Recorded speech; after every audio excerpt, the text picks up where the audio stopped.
नमस्कार सगळ्यांना। नवीन दिवसाची नवीन सुरुवात। तर मी आज तुमच्यासाठी घेऊन आलेली आहे मस्त असा छान ब्लॉग। तर ह्या ब्लॉगमध्ये तुम्हाला बघायला मिळेल आपल्या खानदेशात कसे कानबाईचा उत्सव साजरा केला जातो। तर त्याविषयी आपला हा व्हिडिओ असणार आहे, त्याच्यामुळे तुम्ही शेवटपर्यंत बघा। खूप छान मस्त व्हिडिओ आहे। तर इथं आपली ही संध्याकाळची ना पूजा चालू आहे, म्हणजे जे रोट पुजायचा कार्यक्रम असतो ना, तर तो इथं करतात। खूप छान असतो हा कार्यक्रम। संध्याकाळीच ही पूजा असते। पुरणपोळीचं नैवेद्य असतं, जेवण वगैरे बनवून मग संध्याकाळी अशा पद्धतीने हे रोट पूजले जातात। तर इथं मी देखील छान मस्त अशी आपल्या कानबाई मातेची ना ओटी भरून घेणार आहे। त्याकरिता आहे ना हळद कुंकू लावून घ्यायचं व्यवस्थित असं, आणि आपल्याला छान अशी मस्त ओटी भरून घ्यायची।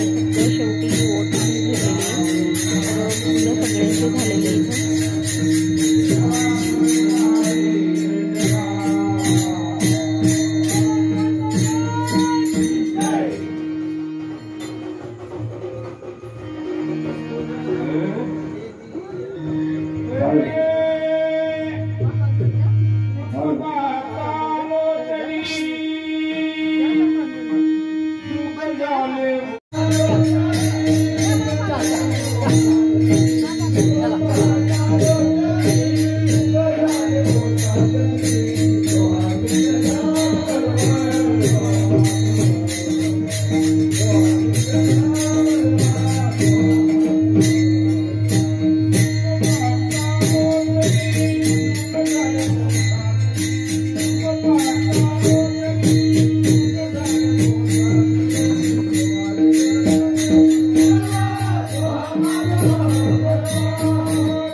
छान प्रकारे आपलं ह्या कानबाई मातेचं आहे ना तापी नदीमध्ये विसर्जन झालेलं आहे. खूप छान व्हिडिओ होता छोटासा मस्त. तर माझा व्हिडिओ कसा वाटला हे कमेंट करून नक्कीच कळवा आणि जर का तुम्हाला माझे असेच नवनवीन व्हिडिओ बघायला आवडत असतील तर कमेंट करून नक्कीच कळवा, म्हणजे मी व्हिडिओ बनवायचा प्रयत्न करेल.